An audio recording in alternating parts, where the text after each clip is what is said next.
नहीं करते। ठाकुर जी तो महाराज बहुत चटोरे हैं हमारे, सीधे चूल्हा से उतरे, सीधे उनके सामने पधराओ। कहां तक कहें, जगन्नाथपुरी में तो मुंह पे पट्टा बांध करके लोग भोजन बनाते हैं। क्यों? कि कहीं दाल की सुगंधी से, कहीं सब्जी की सुगंधी से बनाने वाली की जीभ में भी पानी आ गया तो भी ठाकुर जी भोग नहीं लगाएंगे। इतनी अप्रसता का भाव रखते हैं। जगन्नाथपुरी में भोग कैसे लगता है? ठाकुर जी के सन्मुख सारी हंडियां रख देंगे और जितने पेय पदार्थ हैं उनको इस तरीके से तिरछा करके रखेंगे कि श्री जगन्नाथ जी उसमें परिलक्षित हों, उनका प्रतिबिंब दिखाई दे। और फिर पुजारी ऊपर से आकर के झांक करके देखता है, यदि जगन्नाथ जी का प्रतिबिंब उसमें दिख रहा है तो ठाकुर जी भोग लगा रहे हैं, और प्रतिबिंब नहीं दिख रहा तो मतलब अभी ठाकुर जी भोग ही नहीं लगा रहे। इसलिए वहां के रसोइयाओं को सख्त आदेश है कि भैया मुंह को, नाक को, सबको, सारी इंद्रियों को छुपा करके भोजन बनाना। क्यों? क्योंकि यदि सुगंधी नाक में गई तो तुम्हारी जीभ में पानी आ जाएगा, तुमको खाने की इच्छा होगी, और यदि ये इच्छा ठाकुर जी से पहले तुमने प्रकट कर दी तो ठाकुर जी भोग नहीं लगाएंगे।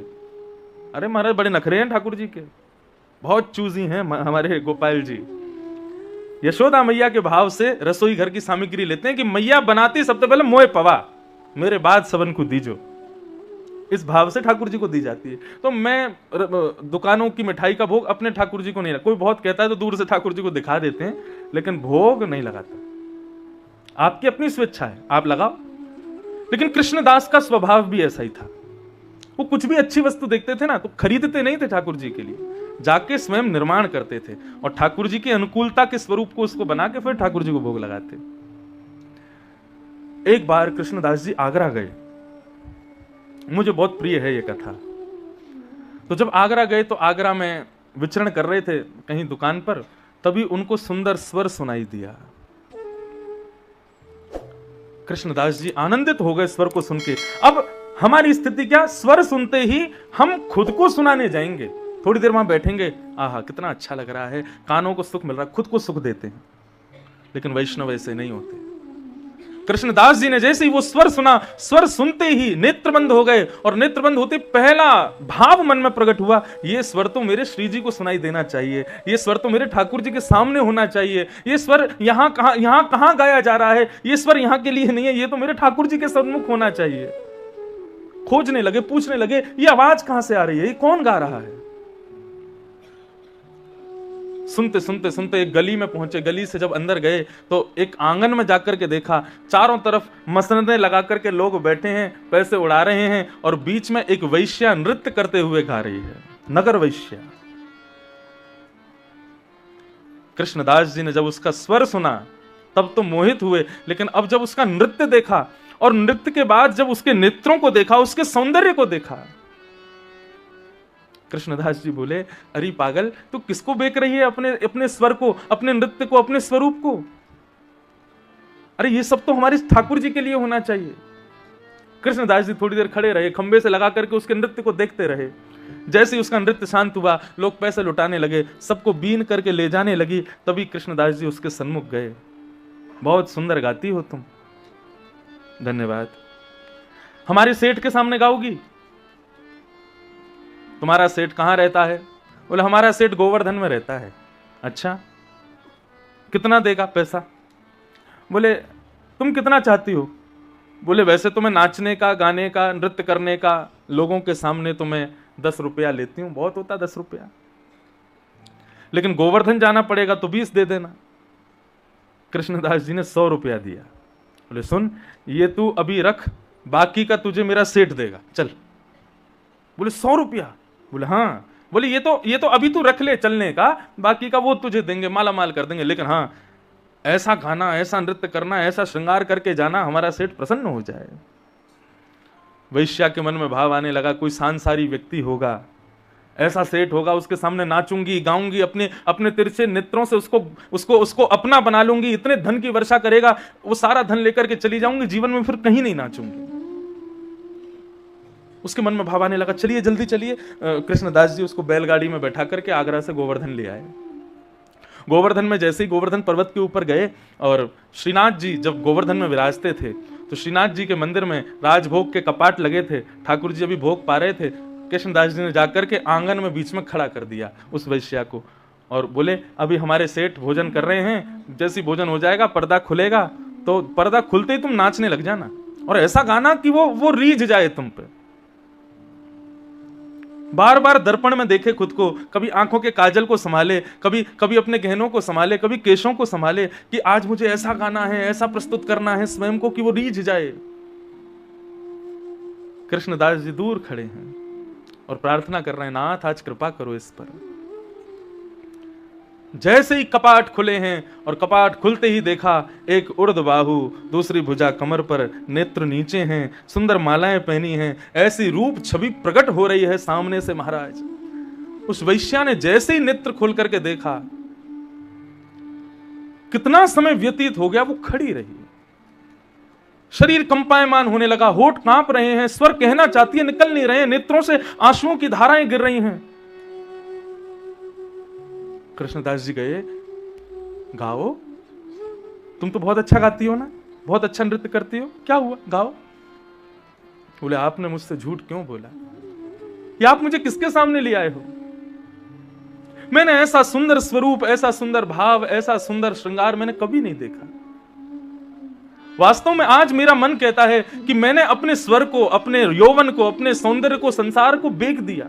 अब मैं इनको नहीं दे सकती, ये उच्छिष्ट हो चुका है, झूठा हो चुका है सब कुछ जो भी मेरे पास है, मैं कैसे दूं इनको?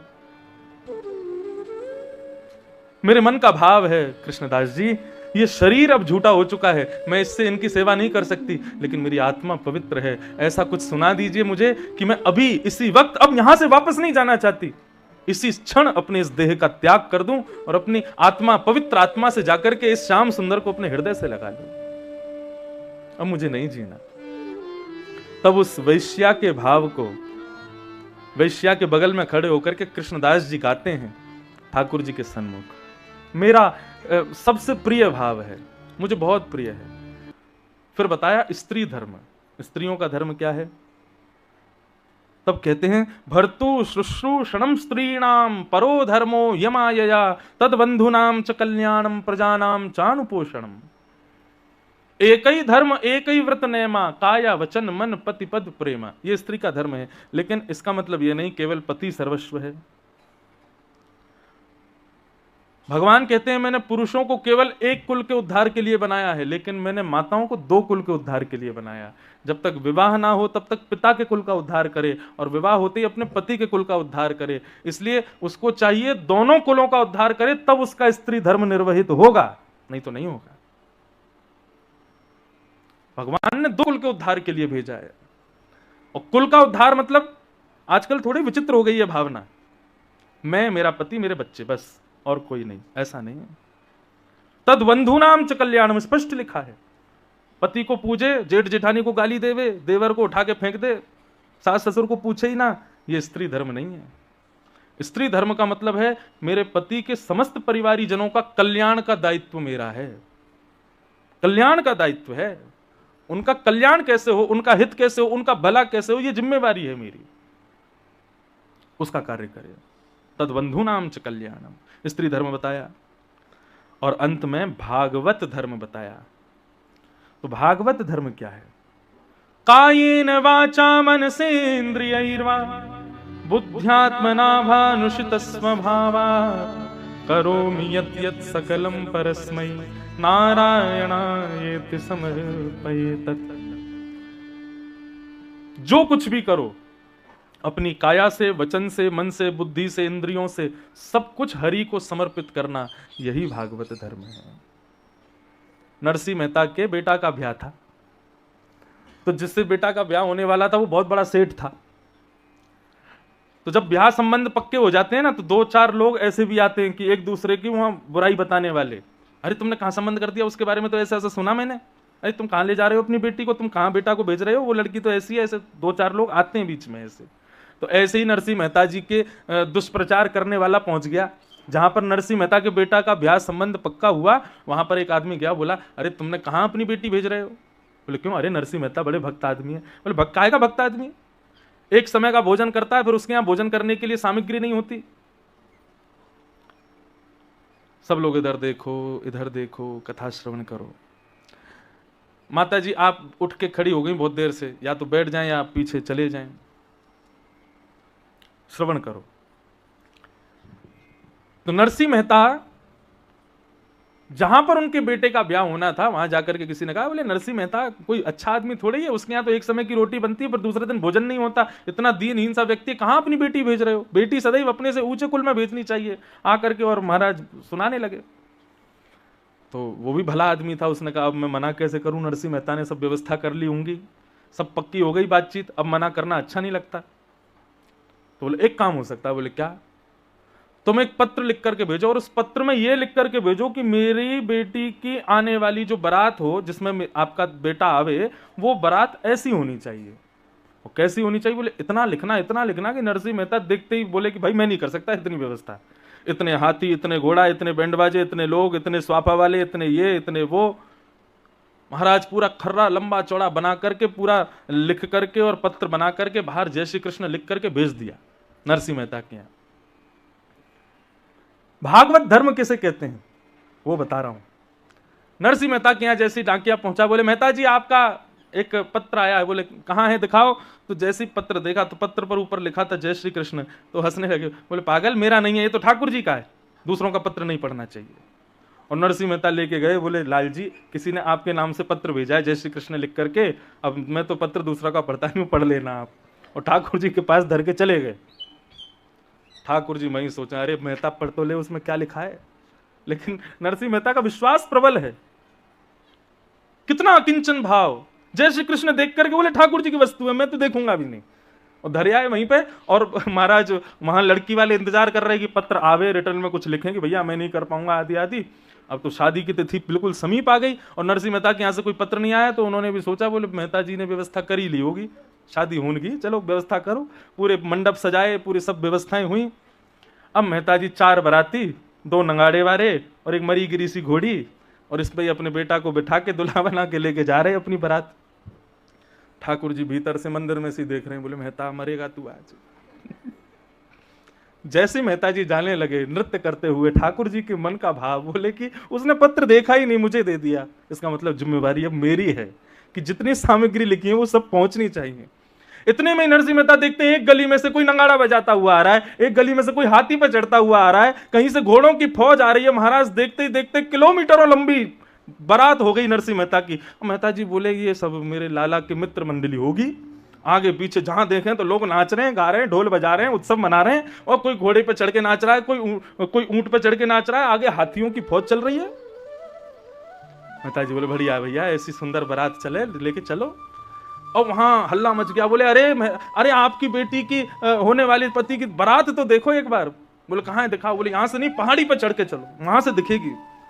पहाड़ी पर जाकर के देखा, दूरबीन लगा करके, तो महाराज किलोमीटरों दूर तक महाराज लोग नाच रहे हैं, गा रहे हैं, आनंद मना रहे हैं, उत्सव मना रहे हैं, ढोल नगाड़े बज रहे हैं। और सबको देखते देखते दूरबीन थोड़ी आगे की तरफ की तो सबसे आगे क्या देखा?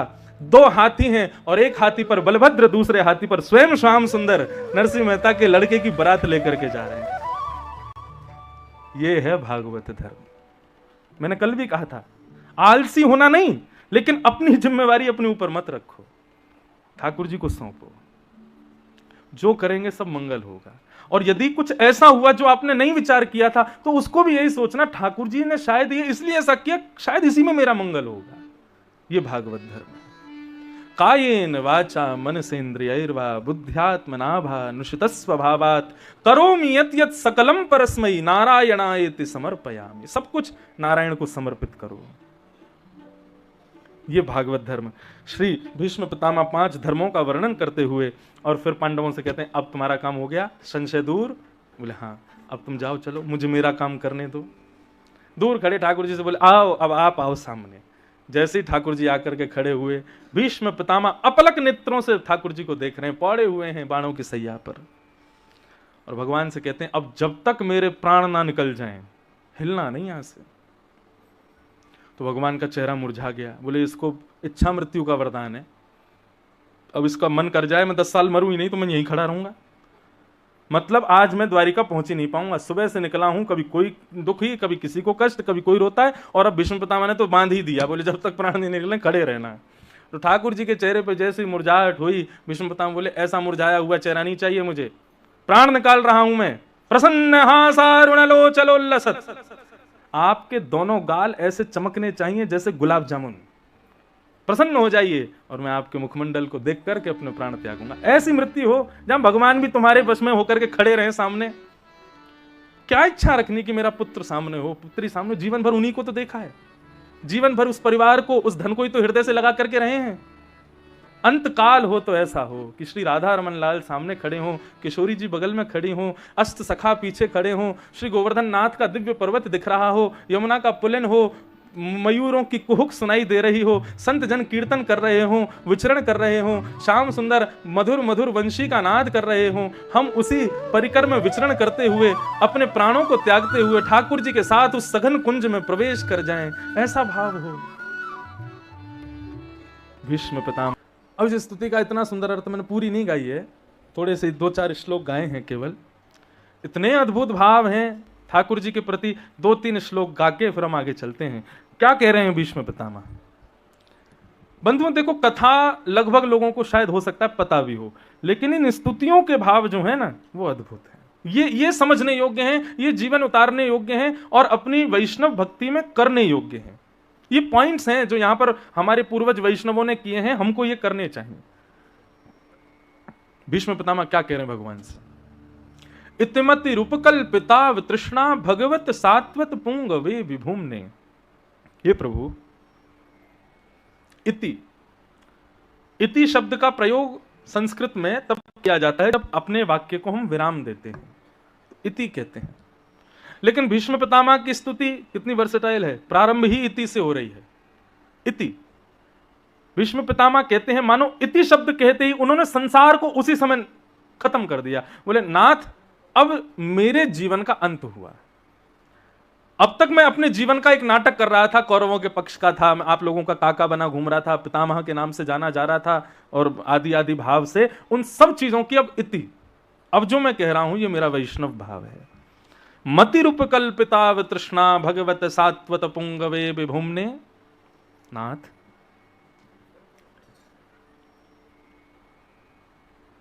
मैं आपको एक कार्य देके जाना चाहता हूं। भगवान बोले कौन सा कार्य? बोले एक अधूरी कामना मेरी रह गई है, मुझे लग रहा था मैं किसको देके जाऊं, लेकिन आप ही उसको पूर्ण कर सकते हो। भगवान बोले हाँ बताओ, संभव होगा तो करेंगे। बोले संभव नहीं, करना ही पड़ेगा आपको। बोले अच्छा बताओ तो सही, कामना क्या है तुम्हारी? भीष्म पितामह कहते हैं मेरी एक बेटी कुंवारी रह गई है, उसका ब्याह नहीं हुआ है अभी तक, आप उसका ब्याह करवा दीजिए। भगवान बोले अभी तो बोल रहे थे संसार की इति और फिर से तुमने संसारी चर्चा करी मेरे से। बेटी है तो, और सबसे बड़ी प्रश्न चिन्ह तो ये है तुम तो बाल ब्रह्मचारी हो, तुमने ब्याह तो किया नहीं कभी, बेटी कहां से हो गई, कहां से आई है बेटी तुम्हारी? भीष्म पितामह मुस्कुराने लगे, बोले आज पूरे विश्व को फंसाने वाला अपने बातों के जाल में, मेरे जाल में फंस गया। भगवान वो क्या कहना चाहते हो? बोले प्रभु आपने सबको एक बेटी दे रखी है बिना ब्याह की। कौन सी बेटी? बोले उसकी मति, उसकी बुद्धि। वो मति रूपी बुद्धि उससे कुसंग करवाती है, उससे दूषित कर्म करवाती है, उससे संसार की हर वस्तु करवाती है। बेटी कौन जो पिता को अपने वश में रखे? लेकिन नाथ जब उस बेटी का ब्याह हो जाता है ना, तो वो बेटी किसके वश में हो जाती है? अपने पति के वश में। तब भी पिता को कभी कभी फोन करके अपनी कामना पूरी करवाती है, लेकिन तब भी वो क्या कामना करवाती है? जो उसका पति कहता है।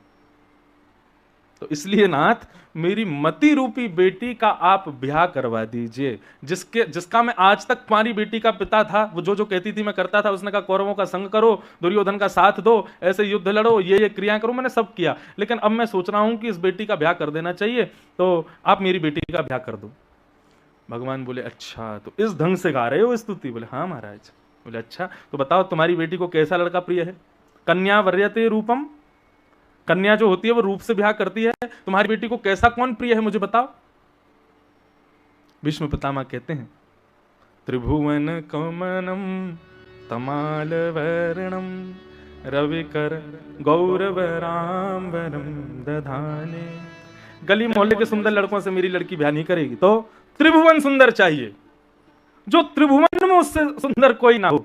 उसका वर्ण कैसा हो? बोले तमाल वर्ण का हो, थोड़ा सांवला सा हो, जिसको देख करके रवि यानी कि सूर्य भी स्वयं को बादलों की ओट में छुपा लेता हो। ऐसे सुंदर पुरुष से मेरी बेटी का ब्याह कराओ। भगवान बोले ऐसे पुरुष तो केवल हम हैं। तो बोले तो वही तो कह रहे हैं आपसे ब्याह कराना है अपनी बेटी का। देखो अब सीधा सीधा नहीं बोल रहे हैं भीष्म पितामह कि मेरी मति आपके चरणों में चली जाए, किस ढंग से घुमा करके ठाकुर जी को प्रस्तुत कर रहे हैं। यही तो वैष्णवता है। अब हम सीधे ठाकुर जी के चरणों में जाके कहते हैं मेरा जीवन तेरी शरण, मेरी मति आपके श्री चरणों में, मैं हूं नाथ आपका, आप हो मेरे। आदि आदि सिंपल सीधी बातें कहते हो। दाल चावल रोज खाओगे तो फिर एक दिन मन भर जाएगा। ठाकुर जी रोज एक ही बात सुन के वो भी उबास ही लेते होंगे जब आप बोलते हो। कुछ अलग ढंग से बोलने का प्रयास करो जैसे भीष्म पितामह बोल रहे हैं। भगवान बोले अच्छा मुझसे ब्याह करोगे? तब फिर भगवान आगे गिनवाते हैं कि दामाद में कौन कौन से गुण होने चाहिए, और उन सारे गुणों को फिर भीष्म पितामह भगवान में ही दिखा देते हैं। और एंड में आके कहते हैं बोले देखो आप बच के भाग नहीं सकते, मेरी बेटी तो आपसे ही ब्याह करेगी। इस प्रकार पितामह ने पूरी स्तुति गाई। गाने का मन तो मेरा है कि मैं पूरी सुनाऊं, लेकिन फिर आगे के प्रसंग छोटे रह जाएंगे। अब बाकी आप बताओ, सुनाएं पूरी कि आगे चलें? सुनाएं पूरी? सुना दें? चलो। भीष्म पितामह से भगवान कहते हैं बोले ये स्वरूप तो हमारा है। बोले महाराज आप कोई कम सुंदर हो? त्रिभुवन सुंदर हो आप। हमारे ब्रजवासी कहते हैं हे कृष्ण लला तुम होते लली तो गले कट जाते करोड़न के। तुमने बहुत मेहरबानी करी लाला जो तुम लाला बन के आए। यदि कहीं तुम नंद की लाली बनकर के आए होते और लाली के रूप में यदि वृंदावन बिहारी खड़े होते तो आज तो लोग देख करके निहाल होते हैं, लेकिन जब लाली बन के आते तो क्या होता? बोले वृंदावन में महाराज लोग जाकर के ठाकुर जी के रूप को देख के गला ही न्यौछावर कर देते। इतने सुंदर हैं आप। ठाकुर जी ने कृपा करी कि पुरुष बन के आए। यदि कन्या बन के आते तो मैं एक दिन बता रहा था ना, मोहिनी रूप धारण किया, शंकर जी पीछे भग रहे थे। भगवान बोले मैं नारायण हूं। बोले नहीं तुम नारायण नहीं हो, तुम तो मेरी मोहिनी हो। इतने सुंदर। मेरी बेटी आपसे ब्याह करेगी। भगवान बोले देखो केवल सुंदरता देख के ब्याह नहीं करना चाहिए, होने वाले दामाद में और भी गुण होने चाहिए। भीष्म पितामह बोले और कौन सा गुण होना चाहिए? बोले सुंदरता होनी चाहिए, फिर दूसरा गुण उसके अंदर शौर्य होना चाहिए। भीष्म पितामह बोले युधितुर गर जो विधुम्न वेश्वक कचलुलित श्रम वार्यलंकृताशे मम निशित शरीर विविद्यमान त्वच विलसत कवचेस्तु कृष्ण आत्मा। आपसे बढ़िया शौर्य किसका हो सकता है? महाराज कौरवों की सेना में इतने बड़े बड़े योद्धा थे, कहां तक कहें भीष्म पितामह की बाणों की कला इतनी अच्छी थी कि भीष्म पितामह जिसको केंद्र में लेकर के बाण छोड़ते थे वो कहीं जाकर के छुप जाए, बाण उसी को ही लगेगा। लेकिन कृष्ण उस महाभारत के युद्ध में हम बड़े बड़े वीरों के सामने अर्जुन को एक बाण भी लगने नहीं दिया। क्यों? क्योंकि उसके रथ के सारथी आप थे। आप इतनी द्रुत गति से उसके रथ को दौड़ाते थे कि हमारे बाण उसको पकड़ ही नहीं पाते थे। इससे यह बात सिद्ध होती है कि आपसे बढ़िया शौर्यवान कोई नहीं है। आप मेरी बेटी को बहुत रक्षा करके रखोगे। जब आप अर्जुन की इतनी बढ़िया रक्षा कर सकते हो, मेरी बेटी तो सुरक्षित रहेगी आपके पास। सौंदर्य भी है, शौर्य भी है। भगवान बोले केवल सौंदर्य शौर्य के बल पर ब्याह नहीं करना चाहिए, दामाद में तीसरा गुण भी देखना चाहिए। भीष्म पितामह बोले बताओ कौन सा गुण देखें? बोले उसका स्वभाव अच्छा होना चाहिए। भीष्म पितामह कहते हैं आपसे बढ़िया स्वभाव किसका होगा? कैसा स्वभाव है ठाकुर जी का? सपदि सखे वचो निशम्य मध्य निज परयोर वलयोरथम निमिष्य। मालिक अपने नौकर से कहे कि चलो गाड़ी साफ करके निकालो मुझे जाना है, तो समझ में आता है। लेकिन नौकर कहे मालिक जी गाड़ी साफ करके निकालो जाना है, सुनने में अटपटा लगता है ना। लेकिन बोले महाभारत में यही हुआ था। अर्जुन कहता है कृष्ण को, उसकी इतनी हिम्मत। आपसे प्रार्थना नहीं की थी भगवान, उसने आपसे निवेदन नहीं किया था। महाभारत में अर्जुन कहता है सेनयोर भयोर मध्य रथम स्थापयमिच्युत।